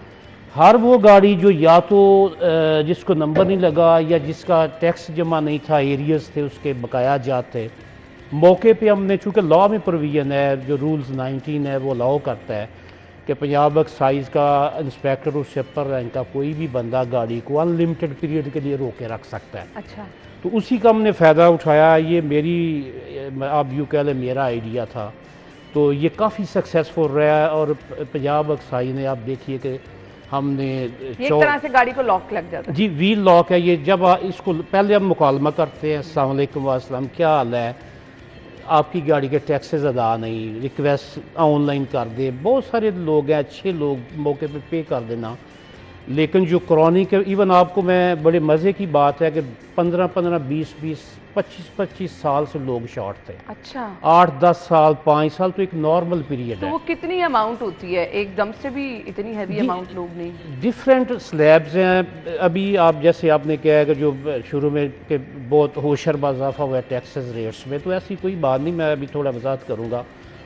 डिफरेंट अमाउंट्स हैं। पहले जोन में सीसी बेस्ड हमारा रजीम था टैक्सेशन का, गाड़ियों की सीसी के मुताबिक, और up to RCC lifetime था। उससे ऊपर 1300 सीसी तक 1800 था, 1300 से आगे 1800 सीसी तक और रेट था, 1800 से 2000 और 2000 से 2500 तक और स्लैब थी, और इससे आगे फिर और इसी तरह लोकल गाड़ियों क्या का। और ये भी फैसिलिटी दी जाती है कि कुछ आसान एक साथ में अगर कोई कराना चाहे, अगर जिन्होंने 8-8, 10-10 साल से पे ही नहीं किया, एकदम से किसी के लिए पॉसिबल? ये नहीं, जैसे कि आपको मैंने आगाह किया है कि हमारे जो टैक्स पेमेंट है वो ऑनलाइन है, और जो हमारा सिस्टम है, ई पंजाब का जो सिस्टम है वो किस्तों में अदायगी को एक्सेप्ट नहीं करता। ठीक है, आपने हो लमसम ही देना है। लेकिन यह मैं एक और वजाहत करूँगा कि जितने ऐसे हमारे दोस्त जिनको हमने रोका और वो ईएस से शॉर्ट थे 2, 4, 10 साल, हमने उनसे जुर्माना नहीं दिया। पंजाब गवर्नमेंट ने ये इंसेंटिव दिया था कि आप मौके पे एक्चुअल अमाउंट पे करें। और आपको पता है आजकल जो मार्कअप रेट है वो 18-20% है। होना तो ये चाहिए था कि हम कम से कम ज़्यादा नहीं तो 20% ऐड करके उनसे लेते, लेकिन हमने उसके बावजूद उनसे एक्चुअल यह मौके पे ली है, ऑनलाइन ली है, नो कैश हैंडलिंग। आप देखिए कि 14 माह में लाहौर एक्साइज की जो मोटर ब्रांचेज़ हैं, जो रीजन सी है, मैं और मेरी टीम की किसी एक फोरम पे कोई एक कंप्लेंट नहीं। नो कैश हैंडलिंग, आपने मौके पे करना है, ऑनलाइन पे करना है और खुद करना है आपने। ठीक है। अब ये जो फीसों में इजाफा हुआ, कितना इजाफा हुआ और इसकी रीज़न क्या है? असल में इजाफा नहीं हुआ, एक्चुअली हमारा सीसी बेस्ड टैक्सेशन सिस्टम था। टोकन टैक्स पहले अप टू 30 जून हम जो टोकन टैक्स है वो सीसी बेस्ड ले रहे थे, लेकिन 1 जुलाई से हम इसको इनवाइस बेस्ड ले गए। ठीक है, क्योंकि पहले गाड़ियों की कीमतें निस्बतन कम थी, लेकिन पिछले 2 साल से आपने देखा कि बहुत ज़्यादा इजाफा हुआ, अब नॉर्मल इंक्रीज़ आई प्राइसेस में। तो उसी को मद्देनज़र रखते हुए हम सीसी बेस से इनवाइस बेस चले गए। और इनवाइस बेस में 2 स्लैब्स हैं। आप 2000 सीसी लाइफ टाइम है, आपने एक दफ़ा देना है, और 1000 से 2000 सीसी तक 0.2% है, और 2000 सीसी से जो ऊपर गाड़ी हैं उनका 0.3% आपने देना है, और ये मतलब वंस इन अ ईयर देना है। ठीक है। और अगर इसकी अदायगी में ताख़ीर होती है तो क्या इस पर फिर फ़ाइन वगैरह भी हैं? जी, मैं उधर आ रहा हूँ। पहली दफ़ा पंजाब एक्साइज की तारीख में आज ऑनरेबल हमारे सेक्रेटरी और डीजी साहब 4 बजे हम एक आगाही कैंपेन लॉन्च करने लगे हैं। जुलाई और अगस्त में पंजाब एक्साइज 10% रिबेट देता है टैक्स अदायगी पे। ठीक है, तो इसी सिलसिले में आज लिबर्टी चौक में हमारा एक बहुत बड़ा, आप यूँ कह लें कि हम तकरीब भी कर रहे हैं, फ्लैट 10%। एक मार्च भी हमने रखा हुआ है, और उसी सिलसिले में हम आगाही देंगे अपने जो मुअज़्ज़ज़ हमारे क्लाइंट्स हैं उनको कि जी आप जुलाई और अगस्त में 10% दें। इन जो हम इंसेंटिव दे रहे हैं, जो हम रिबेट दे रहे हैं, या रायत कह लें, आप अपना टैक्स अदा करें, 10% रायत से फ़ायदा उठाएं। उसके बाद 1 सितंबर से फिर हम ऑपरेशन लॉन्च करेंगे अकॉर्डिंगली। वजह कि कानून ये कहता है कि जी 100% जुर्माना हम इम्पोज़ कर सकते हैं, लेकिन नॉर्मली हम जो अप टू 30 दिसंबर हम नहीं करेंगे। तो 2 माह का ये रिबेट पीरियड है। मेरी आपके चैनल से ऑनरेबल पब्लिक से रिक्वेस्ट है कि आप अपनी गाड़ी का टैक्स अदा करें जुलाई अगस्त में, और 10% फ्लैट रिबेट या यूं कह लें कि राय से हाँ, ये फायदा तो अब आपको फैसिलिटी दी जा रही है। गाड़ी की ट्रांसफर और रजिस्ट्रेशन का तरीक़ेकार, उस पर रोशनी डाल दीजिएगा।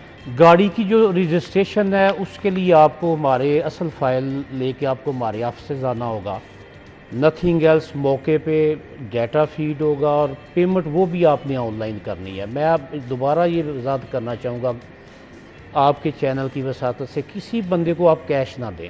हमारा तमाम सिस्टम अब ऑनलाइन है। जहाँ तक ट्रांसफ़र की बात है वो भी हमने ऑनलाइन कर दी हुई है, उसके लिए आपको हमारे ऑफिस में आने की ज़रूरत नहीं। न्यू रजिस्ट्रेशन के अलावा हमारी जितनी ट्रांजैक्शंस हैं वो ऑनलाइन है। आप ई पे पंजाब पे जाएं, पंजाब एक्साइज की वेबसाइट पे जाएं, अपना डाटा खुद ऐड करें, खुद ऑनलाइन पे करें और उसके बाद स्मार्ट। अच्छा, अब ये इतनी फैसिलिटीज़ दे दी गई हैं, क्योंकि हमेशा से आवाम का मसला ये होता था कि जी माफिया का अब राज है, वहाँ पर जाएं तो आपको एजेंट्स की। अब ये जब सब कुछ आप आराम से घर बैठे कर सकते हैं, तो आपको नहीं लगता कुछ थोड़ा सा लोगों को इसके बारे में आगाही भी देनी है कि इन ऐप्स का इस्तेमाल उन्होंने कैसे करना है ताकि मैक्सिमम लोग इससे फ़ायदा उठा सकें? जी, मैं बिल्कुल आपकी बात दुरुस्त है।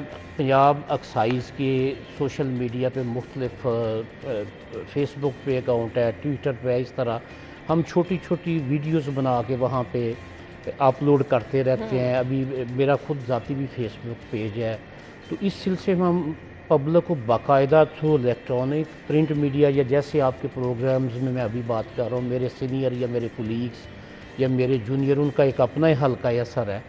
तो हम बिल्कुल आवाम को ये आगाही दे रहे हैं और आप ये देखिएगा कि आने वाले 5 से 6 माह में न्यू रजिस्ट्रेशन को भी हम उसके सर्टन फील्ड वो भी हम ऑनलाइन करने जा रहे हैं। फ़ाइल आपने ज़रूर एक दफ़ा ऑफिस लानी है।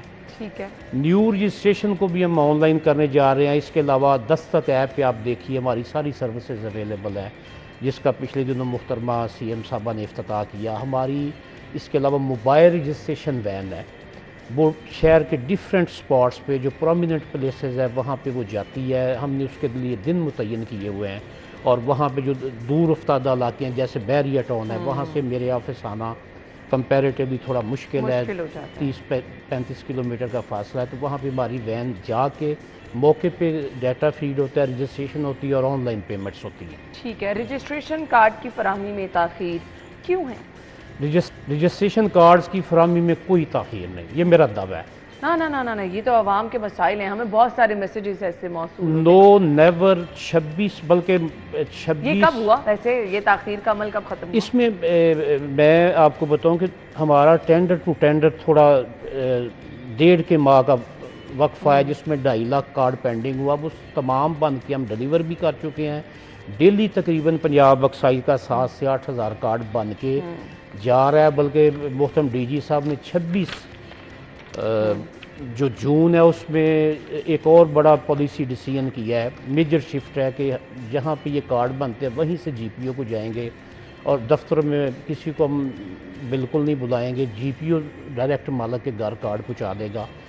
कार्ड्स का मैं दावे से कहता हूँ कोई इशू नहीं। 0300 6415 ये मेरा पर्सनल नंबर है। अगर लाहौर डिस्ट्रिक्ट की हद तक किसी बंदे को कार्ड नहीं मिला तो मेरे इस नंबर पे कॉल करे, मुझे व्हाट्सएप मैसेज करे, रात 4 बजे भी करे, इसका जवाब आएगा और कार्ड बिल्कुल मेरा स्टाफ अगर नहीं मिला उसके घर दे के आएगा। चलें जी, अब ये तो आपको सामने आपके कह दी गई है बात और नंबर भी अनाउंस कर दिया, हम अपने सोशल मीडिया पे भी शेयर कर लेंगे। तो आपका कार्ड आपके घर इस तरह से पहुंच जाएगा, आप डायरेक्ट रब्ता कर सकते हैं। दस्तक ऐप मुतारिफ कराई गई, फीडबैक कैसा आया, आवाम ने कितना उससे फ़ायदा उठाया? फीडबैक बेहतर है। अभी चूँकि नया एक मतलब प्रोग्राम है सरकार का, तो अच्छा फीडबैक है। न्यू रजिस्ट्रेशन भी हो रही है, उस पर टैक्स अदायगी भी हो रही है और स्पेशली जो ट्रांसफ़र ऑफ ओनरशिप के इश्यूज़ थे वो बड़ी हद तक रिज़ॉल्व हो चुके हैं। क्योंकि पहले हमारी ट्रांसफ़र ऑफ ओनरशिप है ही ऑनलाइन, तो दस्तक ऐप से भी लोग बिल्कुल इसको यूज़ कर रहे हैं, अच्छा फीडबैक है। लेकिन चूँकि नया एक प्रोग्राम अभी 1 माह भी पूरा नहीं हुआ, मैं चाहूँगी कि इसके कुछ फीचर्स आप लोगों को बता दें कि लोग इससे फ़ायदा कैसे उठा सकते हैं। जी, दस्तक ऐप आप कुछ नहीं करना, आप उस पर डाउनलोड करें उसको। उसमें गवर्नमेंट्स की राउंड अबाउट 30 सर्विसेज हैं, जिसमें पंजाब एक्साइज की प्रॉपर्टी टैक्स अदायगी, प्रॉपर्टी टैक्स के जो नोटिसेज हैं और इस तरह मोटर व्हीकल रजिस्ट्रेशन और जो motor vehicle transfer of ownership है और जो टोकन टैक्स अदायगी है, पंजाब एक्साइज के ये 5 सर्विसेज दस्तक ऐप पे अवेलेबल है। उस पर आप जस्ट ऐप डाउनलोड करें और उस पर जो भी आपकी रिक्वायर्ड सर्विस है उसको क्लिक करें और ऑनलाइन जो घर बैठे इस फैसिलिटी से फ़ायदा उठाएं। बल्कि मेरी रिक्वेस्ट होगी आपके चैनल की वसातत से कि दस्तक ऐप को ज़रूर यूज़ करें। वेरी पॉजिटिव, बहुत बड़ा इनिशिएटिव है गवर्नमेंट ऑफ पंजाब का। 30 के करीब सर्विसेज है इसमें, मतलब डेथ सर्टिफिकेट, डोमिसाइल, ये वो वगैरह। तो ऑफिस जाने की ज़रूरत नहीं, ये गवर्नमेंट का प्लान है कि ऑफिस इंटरफेस जो है और जो विजिट्स हैं पब्लिक के, ये बिल्कुल ज़ीरो कर देने हैं। और आपको घर बैठे सहूलत देने के लिए तमाम प्लान किया जाता है। सर मैसेज क्या होगा आपका देखने वालों के लिए? आपके चैनल की वसातत से जी मेरी रिक्वेस्ट होगी कि चूँकि टैक्स किसी भी मुल्क के लिए लाइफ लाइन है, तो पंजाब एक्साइज के जो टैक्सेस है बाकी महकमों के भी, FPR के भी, वो भी ज़रूर पे करें। लेकिन हमारे जो टैक्सेस है, प्रॉपर्टी टैक्स में 5% इन 3 माह में हम इंसेंटिव दे रहे हैं और टोकन टैक्स में 2%। मेरी रिक्वेस्ट होगी कि इनकन्वीनियंस से बचने के लिए रोड पे फैमिली के साथ आप होते हैं, मरीज़ होता है, किसी की फ़्लाइट होती है, अपने मोटर व्हीकल टैक्सेस अदा करें, रिबेट से फ़ायदा उठाएं और एक अच्छी राइड आप इंजॉय करें। बिल्कुल, और ये तमाम चीज़ें आप लोगों की सहूलियात की होती हैं, लेकिन अगर आप ये चीज़ें नहीं कोऑपरेट करेंगे तो ये जहमत भी फिर आप ही लोगों के लिए बन जाती हैं। सर बहुत शुक्रिया आपके वक्त के लिए। हम ब्रेक लेंगे, ज्वाइन करेंगे आपको ब्रेक के बाद।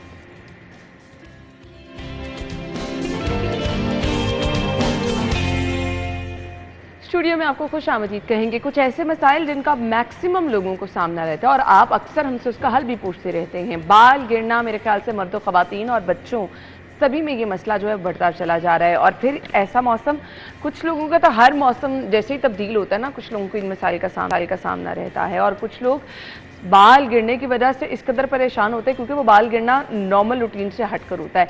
इसके लिए PRP एक बड़ा ज़बरदस्त तरीका है, उस पर भी बात करेंगे। और फिर वो लोग जो कि बहुत ज़्यादा परेशान हैं, और इसमें भी मर्द, ख़वातीन, बच्चे, क्योंकि आजकल बहुत सारे लोग जो है, हमारा अगर ईटिंग हैबिट्स देख लें, लेट नाइट जागना, लोगों की आंखों के गिर्द स्याहल के भी एक बहुत बड़ा मसला है। और फिर इसके साथ साथ कुछ लोग मुसलसल कुछ पेन्स का शिकार रहते हैं, तो पेन मैनेजमेंट के बारे में भी बात करेंगे। डॉक्टर अबीरा बाबर ने हमें ज्वाइन किया है, इनके बारे में मैं आपको बताती चलूँ जी। ये हैं जी पेन मैनेजमेंट स्पेशलिस्ट और इसके साथ साथ एस्थेटिक प्रैक्टिशनर। सो हमने आज के इन टॉपिक्स पे बात करनी है। हम अपनी मेहमान को वेलकम करेंगे। अस्सलाम वालेकुम। वालेकुम अस्सलाम। Thank you so much for the introduction. Thank you so much, आपके वक्त का बहुत बहुत शुक्रिया। बहुत ही अहम टॉपिक है और लोगों के बहुत फेवरेट टॉपिक है। बिल्कुल ऐसे ही है। बाल गिरना हर किसी का मसला है, तो PRP इसके लिए एक बेस्ट प्रोसीजर कहा जाता है। तरीकाकार इसका क्या है, उस पर भी रोशनी डाल दें और कितना ये इफेक्टिव है। बिल्कुल ऐसे ही है। अच्छा है ना, जैसे कि अभी आप आजकल का मौसम देख रही हैं, मौसम के अलावा भी पोस्ट कोविड हमने देखा है कि लोगों को बालों के बहुत सारे मसाइल का सामना करना पड़ता है और बाल गिरना उसमें से एक मसला है। उसके अलावा भी बालों के बहुत सारे इश्यूज़ हैं। उनके लिए हम रिकमेंड करते हैं नॉर्मली कि आप अगर आप मेडिकेशंस यूज़ नहीं कर रहे हैं या फिर डरते हैं, आपको लॉन्ग लास्टिंग इफ़ेक्ट्स चाहिए, तो natural he it's kind of natural कि आप उसको PRP ट्रीटमेंट्स की तरफ लें। PRP इसके अलावा स्टेम सेल्स भी होते हैं, एक्सोसोम्स भी होते हैं, आप उनको भी ट्राई कर सकते हैं। मोस्टली लोगों को लगता है कि पता नहीं ये सुई से कुछ होता है प्रोसीजर, तो इसमें शायद बहुत पेन होती है, पेनफुल होगा। लेकिन ऐसा नहीं होता, बिकॉज वी मेक श्योर पहले तो हम ऑयल्स वो वाली यूज़ करें जिसमें डेफिनेटली वो अमाउंट मौजूद हो मटीरियल की जो कि आपको पेन से मैक्सिमम जो है आपको उससे छुटकारा मिल जाए, बिकॉज वो ज़रूरी तो है। But it is not even that pain. जिस तरह से आप इंसुलिन की सिरिंज से इंसुलिन लगाते हैं बहुत सारे पेशेंट्स, उसी तरह से हम PRP अगर करते हैं तो वो बहुत ही मिनिमल नीडल्स के साथ होती है और वो आपके अपने ही ब्लड को सेंट्रीफ्यूज करके अच्छा जो प्लाज्मा आपका, वो कहते हैं आपका सेहतमंद जो खून निकलता है उसमें से कुछ प्लेटलेट्स लेकर आपके स्कैल्प में इंजेक्ट कर दिए जाते हैं। लेकिन है ना, इसमें एक चीज़ है, हम PRPs और इन सब की तो बात करते हैं, लेकिन अभी बहुत ज़्यादा लोग और ऑर्गेनिक चीज़ों की तरफ आ गए हैं और लोग प्रेफर भी ये करते हैं कि हम इन चीज़ों की तरफ आएँ और साइड इफ़ेक्ट्स ना हो, क्योंकि समहाउ अगर आपको डर लगता है, आप PRP भी नहीं करवाना चाहते हैं, मेडिसिन भी नहीं लेना चाहते हैं, देन आपके पास क्या हल है। तो मैंने बहुत रिसर्च की and I used some products on myself also, और जो कुछ प्रोडक्ट्स मैंने देखे उनमें से my favourite one was this roots hair treatment serum, जो कि ग्लोरीफाई का है। And the best part is this, आप देखिए इसकी जो बॉटल है क्योंकि ये सीरम है, आप इसको स्प्रे कर सकते हैं नोजल के थ्रू बहुत ही इजीली, और आप इसको ओवरनाइट भी यूज़ कर सकते हैं। एंड मोस्ट इम्पॉर्टेंटली अगर आप ओवरनाइट नहीं यूज़ करना चाहते तो आप नहाने से आधा घंटे पहले भी अगर इसको स्प्रे करते हैं तो सिर्फ ये नहीं है कि आपके सिर्फ बाल लंबे हो जाएंगे या बाल गिरना कम हो जाएगा, आपके बालों के जितने भी मसले हैं, आपको स्कैल्प में इश्यूज हैं, इची स्कैल्प है, ड्राइनेस है, रूखे लगते हैं, बेजान है, वॉल्यूम नहीं है, इस तरह के जितने भी मसाइल हैं, क्योंकि इसका नाम ही बताता है कि रूट्स हेयर ट्रीटमेंट सीरम है, यानी आपके रूट से टिप्स तक बाल हर तरह से अच्छे हो जाएंगे। और बेस्ट बात क्या है, क्योंकि ऑर्गेनिक है, नेचुरल है, और जो इसमें इंग्रेडिएंट्स मौजूद हैं वो तमाम नेचुरल ऑयल्स हैं, एसेंशियल ऑयल से क्योंकि मिलकर बना है। बहुत सारे लोगों को ऑलरेडी आइडिया भी होगा, लोग सुनते हैं कि रोजमेरी ऑयल है, एरागन ऑयल है, ये सारे ऑयल्स जो हैं आपकी स्कैल्प के लिए बड़े अच्छे हैं, बाल अच्छे कर देते हैं, लेकिन आपको ये नहीं पता कि उसकी जो बेहतरीन मिकदार है वो किसी प्रोडक्ट में होना बहुत ज़रूरी है। तो ये वो प्रोडक्ट है जिसमें मैंने इसको अच्छी तरह से स्टडी भी किया और मैंने ये देखा कि यूज़ करने का तरीका भी बता दें। इसके इस्तेमाल का तरीका बहुत आसान है। आपकी देखिए इसकी नोज़ल है, ठीक है, ये नोज़ल से आप इसको स्प्रे करेंगे तो आप अपनी स्कैल्प में इसको स्प्रे कर सकते हैं। सिर्फ इसको अपने रूट्स में लगाना है कि ओवरऑल आप? नहीं, आपने सिर्फ इसको रूट्स में लगाना है, और पॉइंट्स में आपको बता देती हूँ। 2 पॉइंट्स आपके ये हैं, 2 पॉइंट्स ये एंड 2 आपके पीछे जहाँ पर आप पोनी करते हैं। ये 6 पॉइंट्स ऐसे हैं जहाँ पे आप 1 या 2 स्प्रे करें, यानी टोटल 5-7 स्प्रेज आपने अपने स्कैल्प में कर लिया। उसके बाद जेंटल मसाज करना है और उसके बाद you will see with in few weeks even कि आपके बाल किस तरह से बेहतर होते हैं, and it is absolutely amazing. तो अगर कोई जाना चाहता है ऑर्गेनिक और नेचुरल तरीकों की तरफ तो why not, roots hair treatment आपके लिए बड़ा ये इफेक्टिव है, तो ज़रूर इसका इस्तेमाल आप करें जिन लोगों को इन मसाइल का सामना है। सो पीआरपी की तरफ आना चाहूँगी, कितने सेशंस होते हैं और अगर कोई कराना चाह रहा है तो किन लोगों के लिए रिकमेंडेड है? क्या बहुत सारे बाल जिनके गिरते हैं उनको ही सिर्फ करते हैं, या आजकल हर कोई कहता है ना कि बाल अच्छे और घने होने चाहिए, वो लोग भी करा सकते हैं? अच्छा, सब करवा सकते हैं वैसे तो, लेकिन एक सर्टेन एज लिमिट होती है कि एटलीस्ट प्यूबरिटी की एज में आप ज़रूर हों तो मैं रिकमेंड करती हूँ, क्योंकि प्यूबरिटी से पहले ऑब्वियसली आपकी ग्रोथ जो है वो अच्छी हो रही होती है, बाल भी अच्छे होते हैं, everything goes side by side. हाँ, मैं ये ज़रूर पूछती हूँ कि कोविड तो नहीं आपको हुआ या आपकी फैमिली में तो किसी को नहीं हुआ, क्योंकि उसकी वजह से बहुत ज़्यादा इसकी प्रेवलेंस बढ़ जाती है कि आपके बाल आने वाले वक्तों में ज़रूर गिरेंगे। तो पीआरपी के लिए वो लोग बिल्कुल उसको ऑप्ट कर सकते हैं जिनको लगता है कि वो अपने बाल मज़ीद अच्छे करना चाहते हैं। ये सिर्फ उनके लिए नहीं है जिनके बाल गिरते हैं। दोनों के डिफरेंट सेशंस होते हैं? बिल्कुल होते हैं, और मुख्तलिफ सेशंस होते हैं, मुख्तलिफ पेशेंट्स की स्कैल्प और उनकी रिक्वायरमेंट्स पे डिपेंड करते हैं। But normally it takes around 4 to 6 months। मैं टाइम्स मैम आपको बता सकती हूँ जिसमें आपके जो बेबी हेयर्स हैं वो फॉर्मुलेट होना शुरू हो जाते हैं, आपके हेयर लाइन जो रिसीड कर रही होती है, पीछे की तरफ जा रही होती है, वहाँ पर छोटे बाल आना स्टार्ट हो जाते हैं। तकरीबन 4 से 6 महीने मिनिमम लगते हैं। तो बड़ा एक पेशेंस वाला एक प्रोसीजर है, बट आपको ऑप्ट करना चाहिए if you want to.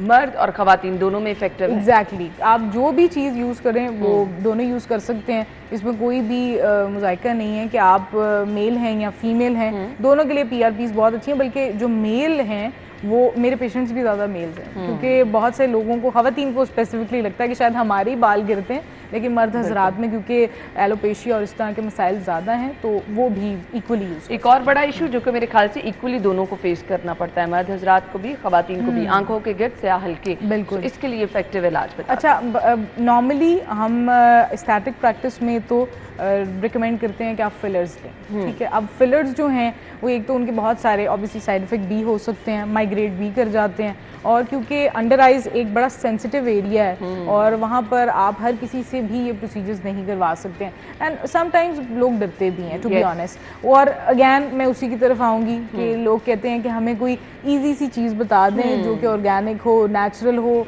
Use भी लगाने वाली हो, और बस बस आप लगाएं और आप मैजिक ही हो जाए। मैजिक तो खैर फिर भी नहीं होगा, आपको थोड़ा सा तो प्रेसिस्टेंटली काम करना पड़ेगा, बट इट इज़ गुड। और let me tell you about another product of Glorify which really impressed me is this highlight. और ये बेस्ट पार्ट सबसे पहले जो मुझे बहुत पसंद है इसकी पैकेजिंग में, it is a roll on. आपने इसको डायरेक्टली अप्लाई करना है। आप जब भी किसी डार्क सर्कल्स, आंखों के स्याह हल्के हैं या फिर फटीग है, पफी आइज हैं, उनके लिए आप देखती होंगी कि लोग अक्सर कोशिश करते हैं कि हम कोई क्रीम लगा लें। उससे होता है कि आपके हाथ गंदे हो जाते हैं, कभी भी कहीं पर भी लगे होते हैं, इवन बॉटल भी अगर आपने खोली है कंटेमिनेट होगी आपकी उंगलियां, उससे आपने लिया, आपने अपने आंखों पर लगा लिया, आपको इन्फेक्शन भी हो जाते area हैं। होता है। लेकिन the best part about I light by glorify is this कि एक तो ये रोल ऑन सीरम है, उसके बाद इसमें जितने भी एसेंशियल ऑयल्स हैं वो सब आपकी डार्क सर्कल्स को बेहतर करने के साथ साथ आपकी आई पफिनेस, इन सब का भी हल इनमें मौजूद है। एंड मोस्ट इम्पॉर्टेंटली इसमें जो मुझे बेस्ट पार्ट लगता है, इसमें कोई भी पेट्रोलियम जेली या इस तरह का इंग्रेडिएंट नहीं है जो कि हम स्टैटिक प्रैक्टिस में या इवन डर्माटोलॉजिस्ट भी उसको हाईली प्रोहिबिट करते हैं, मना करते हैं कि आप वो यूज़ ना करें। ठीक है। तो ये इन सब चीज़ों से बिल्कुल फ्री है।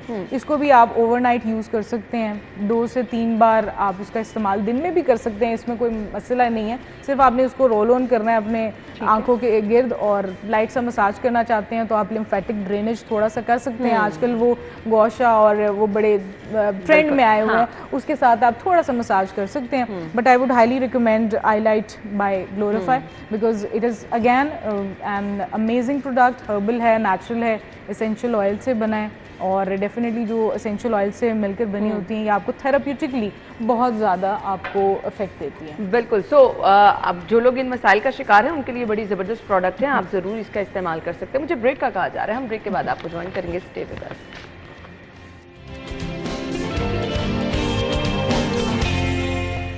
Welcome back once again. और अगला हमारा टॉपिक बहुत ही अहम टॉपिक है। बहुत सारे लोग जो हैं वो पेन का, ख़ास तौर पर ख़वातीन अपने मखसूस दिनों में जिन पेन का शिकार रहती हैं उसके लिए उनको क्या करना है। जी अच्छा, बड़ा इम्पॉर्टेंट और एक टैबू टॉपिक है ना, and I would really appreciate you कि आप लोग इस पर बात करें बिकॉज ख़वातीन नॉर्मली बहुत सारी और अपने इश्यूज़ की तो बात करती हैं, लेकिन ख़ुसूसी तौर पर अगर बच्चियों की बात की जाए तो पीरियड्स के दौरान जो उन्हें मेंस्ट्रुएशन की पेन आती है, मेंस्ट्रुएशन क्रैम्प्स होते हैं, उसके अलावा पीरियड से पहले जो आपके मूड्स के स्विंग्स आते हैं, यू नो दैट पार्ट जब आप कहते हैं कि द गर्ल इज़ PMSing, हम उसको बहुत इग्नोर कर देते हैं। And there is a research, और सिर्फ एक नहीं, ना जाने अब तो दुनिया भर में इतनी सारी रिसर्चेज हुई हैं एंड दे हैव प्रूव्ड कि जो पीरियड्स के दौरान या पीरियड से पहले जो आपको मेंस्ट्रुएशन क्रैम्प्स आते हैं और जो पेन होती है that is equal to a heart attack. यानी आप उसको इतना सीरियस लें जितना आप किसी हार्ट अटैक को सीरियस लेते हैं, इतनी ज़्यादा पेन होती है। लेकिन girls because they are shy, वो इस तरह के टॉपिक्स पे बात नहीं करती, अपनी मदर्स को नहीं बताती कि हमें इतनी पेन है।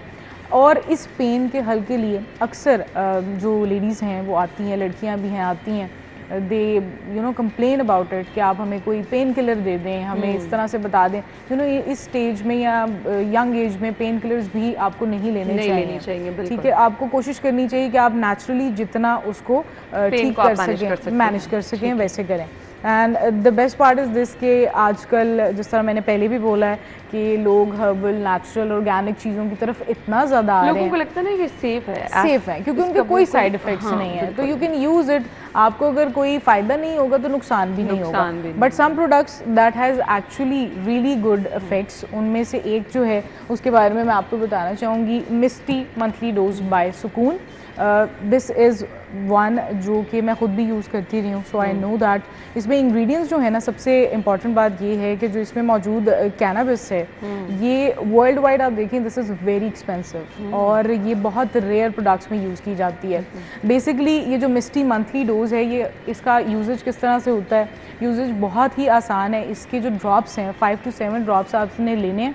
पीरियड से 5 दिन पहले आपने अपनी कमर, लोअर एब्डोमेन और टांगों पे आप इसको मसाज कर सकते हैं तब तक जब तक ये फुली एब्जॉर्ब ना हो जाए।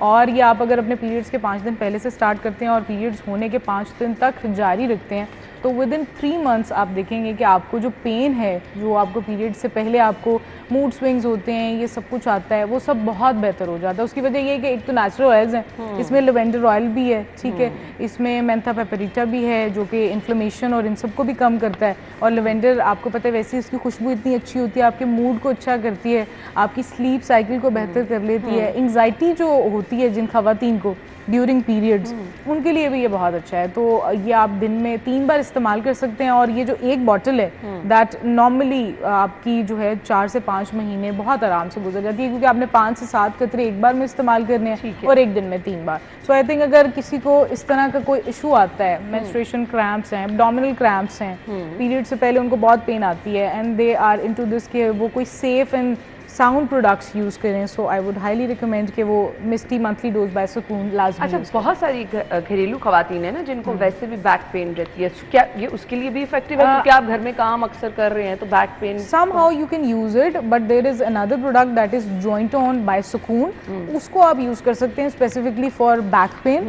लेकिन इस प्रोडक्ट का जो स्पेसिफिक जॉनरा है वो कवर करता है मेंस्ट्रुएशन की, क्योंकि जब भी आप अपनी बॉडी पर लगाएंगे तो इसके जो पार्टिकल्स हैं ये आपकी स्किन में आपके पोर्स के थ्रू अब्जॉर्ब होंगे, और ये बेसिकली जो इसमें एसेंशियल ऑयल्स मौजूद हैं वो वही काम करेंगे जिसके लिए इनको बनाया हुआ है। So that is the best part of this brand definitely. Message क्या देना चाहेंगे देखने वाले? एंड मैसेज मैं यही देना चाहूँगी, just stay happy, stay healthy. चाहे आपके बाल हैं, आपकी स्किन है, हर चीज़ तभी अच्छी लगेगी जब आप खुद खुश हैं, सेहतमंद हैं, और इसी तरह से सपोर्ट करते रहें हम लोगों को जो ये काम कर रहे हैं। तमाम इश्यूज जब आपके सॉल्व होंगे ना, आपके चेहरे पे एक रौनक भी रहती है, आप स्माइल करते रहते हैं, खुश रहना बहुत इंपॉर्टेंट। बिल्कुल, ये सब चीज़ें आप ही लोगों के लिए मौजूद है। जहाँ कहीं पे भी आपको इश्यू लगता है तो आप इन चीज़ों का इस्तेमाल कर सकते हैं। थैंक यू सो मच, आपके वक्त का बहुत बहुत शुक्रिया। हमारी और आपकी मुलाकात कल होगी, तब तक के लिए अपना ख्याल रखिएगा, हमें इजाज़त दीजिए। अल्लाह।